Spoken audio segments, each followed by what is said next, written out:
أعوذ بالله من الشيطان الرجيم.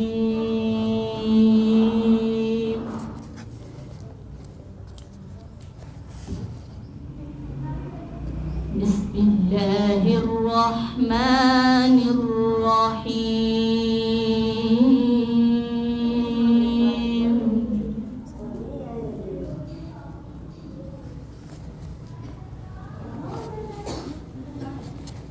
إنا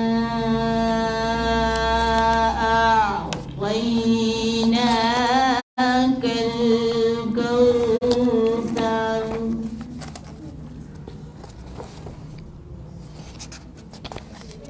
فصل لربك وانحر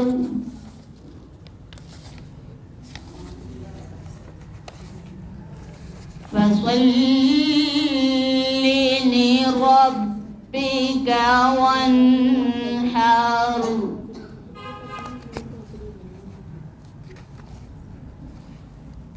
إن شانئك هو الأبتر.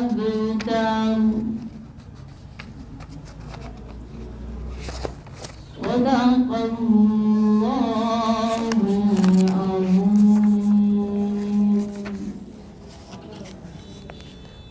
تشریف کے لیے آئیں بھائی.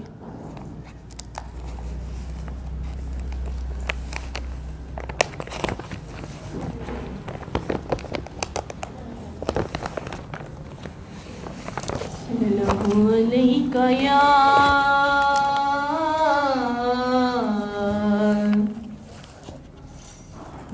رسول اللہ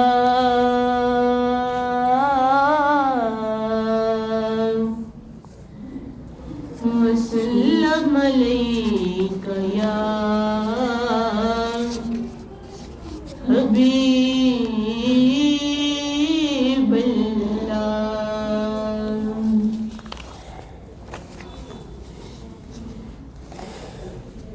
میری نگاہوں میں جچتا نہیں کوئی اب میری نگاہوں میں جچتا نہیں کوئی جیسے میرے سرکار ہیں ایسا نہیں کوئی جیسے میرے سرکار ہیں. اب میری نگاہوں میں جچتا نہیں کوئی اب میری نگاہوں میں جچتا نہیں کوئی جیسے میرے سرکار ہیں لا ویسا نہیں کوئی جیسے میرے سرکار ہیں. تم سا تو ہنسی آنکھ نے دیکھا نہیں کوئی تم سا تو ہنسی آنکھ نے دیکھا نہیں کوئی کیا شان لطافت ہے کہ سایہ نہیں کوئی جیسے میرے سرکار ہیں. اور اعزاز یہ حاصل ہے تو حاصل ہے زمین کو اعزاز یہ حاصل ہے تو حاصل ہے زمین کو افلاک پہ تو گنبدے خضرا نہیں کوئی افلاک پہ تو گنبدے خضرا نہیں کوئی جیسے میرے اللہ ویسا نہیں کوئی جیسے میرے سرکار ہیں.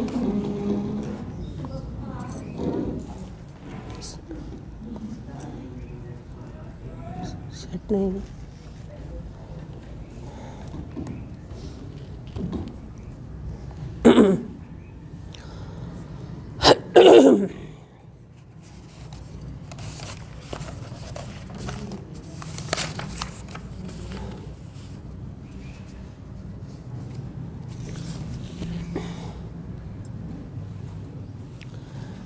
الحمد للہ رب العالمین والصلاة والسلام علی سید الانبیاء والمرسلین وعلی آلہ واصحابہ اجمعین. اعوذ باللہ من الشیطان الرجیم. بسم اللہ الرحمن الرحیم. الہدایہ قرآن کلاس کے تمام شرکائے کرام اور آن لائن حاضر ہونے والے تمام طلباء و طالبات، امید ہے سب اللہ کریم کے فضل و کرم اور نبی کریم صلی اللہ تعالیٰ علیہ وآلہ وسلم کے تصدق سے خیر و عافیت سے ہوں گے، اور سب کے لیے کروڑوں مبارکباد کہ اللہ پاک نے ایک بار پھر ہمیں صحت و عافیت کے ساتھ، خیر و عافیت کے ساتھ رمضان المبارک کی عظیم اور بابرکت ساعات نصیب فرمائیں. رمضان المبارک کی ان ساعتوں میں ہمیں الحمدللہ الکریم قرآن کریم کے ساتھ ریلیٹ ہو کر، قرآن کریم کے ساتھ تعلق جوڑ کر رمضان کی ان گھڑیوں سے رحمتیں لوٹنے کی توفیق عطا فرمائیں. آپ سب جانتے ہیں، ہم سب جانتے ہیں کہ قرآن اور رمضان کا آپس میں کتنا گہرا تعلق ہے، کہ رمضان وہ مہینہ ہے جس میں اللہ رب العزت نے ہمیں اپنی سب سے عظیم اور آخری اور سب سے عظمت والے نبی صلی اللہ تعالیٰ علیہ وآلہ وسلم پر نازل ہونے والی کتاب قرآن کریم سے نوازا، اور خود گواہی دی قرآن کریم کے اندر ہی کہ انا انزلناہ فی لیلۃ القدر، کہ بے شک ہم نے اس قرآن کو لیلۃ القدر میں نازل کیا ہے، یعنی قدر والی رات میں اتارا ہے. اور ساتھ ہی فرما دیا کہ لوگ سوچیں گے قدر والی رات سے مراد کیا ہے، تو جواب دیا کہ وما ادراک ما لیلۃ القدر، کہ تم کیا جانو جن کو اتنی عظیم رحمت، اتنی عظیم نعمت اور اتنا بڑا فضل رب ذوالجلال قرآن کریم کے نزول کی صورت میں ملا ہے، اور نبی آخر الزمان صلی اللہ تعالیٰ علیہ وآلہ وسلم کی صورت میں ملا ہے. تو جس رات میں یہ قرآن نازل ہوا ہے اس رات کی قدر کیا ہے، اس رات کی قدر کیا ہے، اس رات کی عظمت تو یہ ہے کہ اس رات میں قرآن کریم کا نزول ہوتا ہے آخری امت کے لیے، امت مسلمہ کے لیے، اور ہوتا کب ہے؟ فی لیلۃ القدر. اور اللہ فرماتے کہ تم کیا جانو لیلۃ القدر، قدر والی رات کا کیا مفہوم ہے، قدر والی رات کیسی رات ہے، اور قدر والی رات اس کو کیوں کہا گیا، اتنی عظمت اس کو کیوں دی گئی. تو اس کا جواب کیا دیا کہ لیلۃ القدر خیر من الف شہر، کہ یہ قدر والی رات جو ہے یہ اس کی عبادت، اس ایک رات کا رب ذوالجلال کی بارگاہ میں بیٹھ کر قیام و سجود کرنا، رکوع و سجود کرنا اور گریہ وزاری کرنا، اور اس رات کو اللہ کے ذکر میں، اللہ کے خوف میں گزارنا، اللہ کی قربت میں گزارنا. تو اس کی عظمت یہ ہے کہ 83.5 برس کی عبادت سے افضل یہ رات ہے.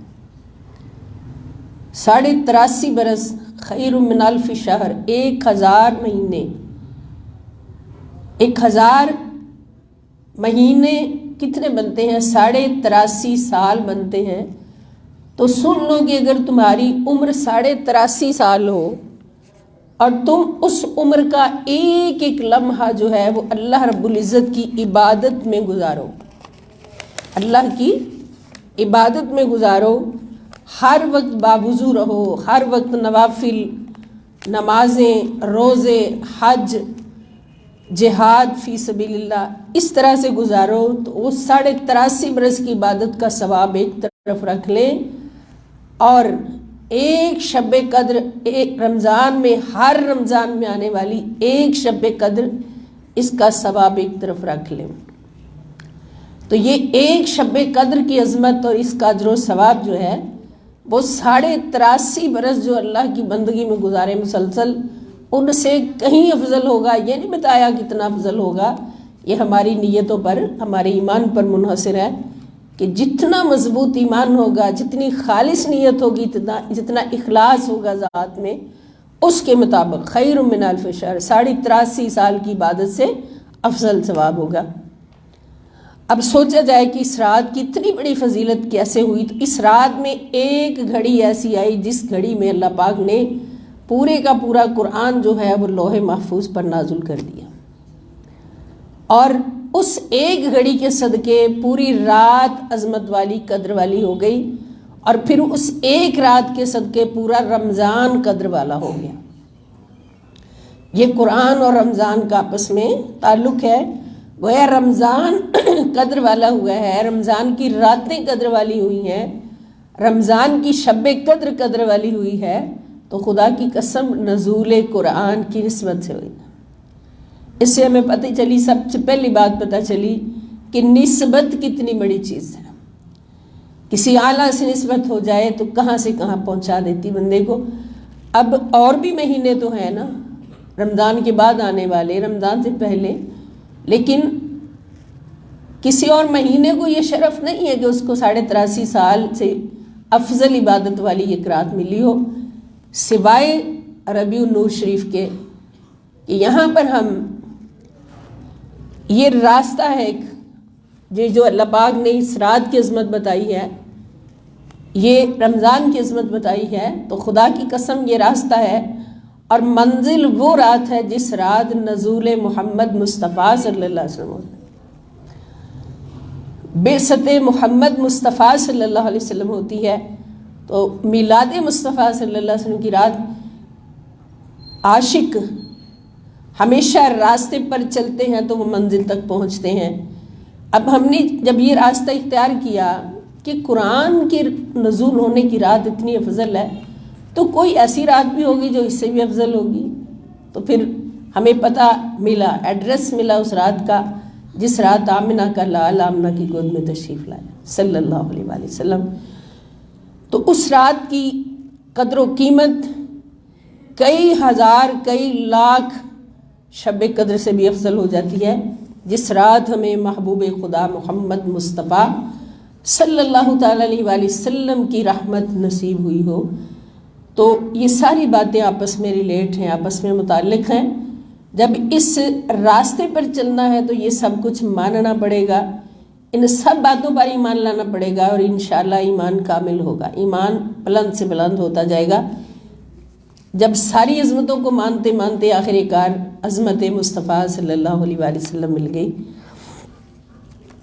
اس کے لیے میں تھوڑا سا عرض کروں گی کہ جب ہم خانہ کعبہ، حرم کعبہ کی زمین پر جاتے ہیں تو سورہ بلد کی ابتدائی آیات ہمارے کانوں میں گونجتی ہیں۔ اللہ فرما رہے ہیں، مصطفیٰ سن رہے ہیں صلی اللہ علیہ وسلم کہ لا اقسم بہذا البلد وانت حل بہذا البلد ووالد وما ولد، کہ میرے مصطفیٰ صلی اللہ علیہ وسلم اس شہر مکہ کی قسم میں کبھی نہیں کھاتا مگر اب کھاتا ہوں۔ یہ میں ترجمہ عرفان القرآن آپ کو اسی کا مفہوم سنا رہی ہوں کہ میں اس شہر مکہ کی قسم کبھی نہیں کھاتا، مگر اب کھاتا ہوں کہ وَأَنْتَ حِلٌّ بِهَذَا الْبَلَدِ، کہ جب میرے مصطفیٰ تو اس بلد پر تشریف لے آیا ہے، تو اس سرزمین پر اتر آیا ہے، وَأَنْتَ حِلٌّ بِهَذَا الْبَلَدِ وَوَالِدٍ وَمَا وَلَدَ، اور والد کی قسم جس نے پیدا کیا ہے، وَوَلَد، اور اس کی قسم جو پیدا ہوا ہے۔ تو یہ ساری عظمتیں کس طرف جاتی ہیں کہ خانہ کعبہ کی ہر چیز عظمت والی ہے، کس سبب سے، اور انبیاء کرام بھی آئے اور نشانیاں بھی وہاں موجود ہیں، لیکن کسی نشانی کا ذکر نہیں کیا، کسی نشانی کی قسم نہیں کھائی اللہ رب العزت نے۔ اور اللہ جب قسم کھاتا ہے تو اس کے پیچھے کیا سبب کیا ہوتا ہے کہ اللہ رب العزت اس چیز کو، اس شہر کو، اس ہستی کو عظمت عطا کرنا چاہتا ہے۔ اللہ رب العزت کی قسم کھانا اس چیز کو بہت عظمت والا بنا دیتا ہے بغیر کسی شک و شبہ کی، اس کی عظمتیں ہر کوئی مانتا ہے۔ تو جب خانہ کعبہ کی حرم کی قسم اللہ پاک کھاتے ہیں تو اس کو عظمت عطا کرتے ہیں، اور عظمت کی وجہ کیا بتاتے ہیں، سبب کیا بتاتے ہیں، یہ نہیں فرماتے یا ابراہیم آئے ہیں یا اسماعیل آئے ہیں علیہ الصلاۃ والسلام، وہ بھی بہت شان والے اولو العزم رسولوں میں سے، انبیاء کرام میں سے، لیکن خانہ کعبہ بنایا، اس کی عظمت نہیں بتائی کہ اس کے وجہ سے عظمت ملی ہے، صفا مروہ کی وجہ سے عظمت ملی، نہیں۔ اے میرے محبوب، آخری نبی، سب نبیوں سے آخر میں آنے والے، تجھ سے پہلے اس بستی پر ہزاروں انبیاء اکرام تشریف لا چکے ہیں، مگر اس بستی کی عظمت میں دیتا ہوں، بتاتا ہوں قیامت تک آنے والوں کے لیے، تو اس وجہ سے ہے کہ تیرے پیارے پیارے قدم اس بستی پر تشریف لائے، تیری ذات اس بستی پر تشریف لائے۔ تو اب آپ سوچئے ذرا عاشقوں، یہ ہمیں راستہ ملی ہے نا عظمت مصطفیٰ صلی اللہ علیہ وسلم کا، کہ خانہ کعبہ کی زمین پر حضور صرف تشریف لائے ہیں، اور پھر اس سرزمین سے نبی پاک صلی اللہ علیہ وسلم کو ستا کر، تنگ کر کے، نعوذ باللہ حد درجہ ستایا گیا، تو حضور وہاں سے تشریف لے بھی گئے مدینہ پاک، پھر آتے رہے حج کرنے کے لیے، عمرہ کرنے کے لیے، لیکن حضور علیہ السلام مدینہ تشریف لے گئے۔ تو اتنی دیر کے حضور صرف وہاں تشریف لائے ہیں، وہاں کچھ عرصہ گزارا ہے، کچھ عرصہ زندگی کا گزارا ہے، تو اللہ نے اتنی عظمت عطا کر دی کہ اپنی قسم کے قابل کہہ دیا۔ تو جہاں پر نبی کریم صلی اللہ تعالی علیہ وآلہ وسلم کا جسم پاک موجود رکھا گیا، جہاں پر جنت کی مٹی اتار کر، جنت کا ٹکڑا اتار کر، اور اس ٹکڑے سے مٹی لے کر نبی کریم صلی اللہ تعالی وسلم کا نورانی جسم پاک بنایا گیا، اور پھر جہاں سے حضور کا جسم پاک بنا، وہیں پر ریاض الجنہ شریف میں حضور کو دفن ہونے کے لیے اللہ پاک نے جگہ عطا فرمائی، وہاں تشریف فرما ہونے کے لیے، اور نبی کریم صلی اللہ تعالی علیہ وآلہ وسلم وہیں پر آرام فرما ہے۔ تو پھر سوچئے ذرا کہ جہاں صرف حضور کچھ عرصہ رہے ہیں، اس کی اتنی عظمت ہے کہ وہاں پر اللہ پاک فرماتے ہیں جو ایک نماز پڑھے حرم میں 1,00,000 نمازوں کا ثواب ملتا ہے۔ تو پھر اس سرزمین کی عظمت کہاں تک پہنچتی ہے، خدا کی قسم آج تک نہ اس کی عظمت کو کوئی سمجھ سکتا ہے، نہ سمجھ سکتا ہے، نہ سمجھ سکے گا، کہ جہاں پر حضور علیہ السلام کا جسم پاک موجود ہے، اور حضور علیہ السلام جہاں سے پیدا کیے گئے، حضور کا جسم پاک اللہ نے پیدا کیا، اور پھر وہیں پر حضور علیہ السلام کو تشریف فرما ہونے کے لیے جگہ ملی قیامت تک کے لیے اور ہمیشہ کے لیے، اور وہ مدینہ جو حضور علیہ السلام کے صدقے سے جنت کا ٹکڑا ہے اور جنت میں ہی واپس جائے گا، تو پھر اس کی عظمت کیا ہوگی۔ تو یہاں سے سمجھیے کہ اگر لیلۃ القدر رمضان کی ایک رات اس میں قرآن نازل ہوتا ہے تو اس کو اللہ تعالیٰ 83.5 برس کی عبادت سے افضل قرار دے دیتے، تو جہاں پر خود صاحب قرآن نازل ہو، اور جس رات میں اور آ کر وما ارسلناک الا رحمت للعالمین کا صحرا پہن کر آئے، اور اپنی رحمتوں سے، اپنے نوار و تجلیات سے، اپنے فیوز و برکات سے، اور اس قرآن کے نور سے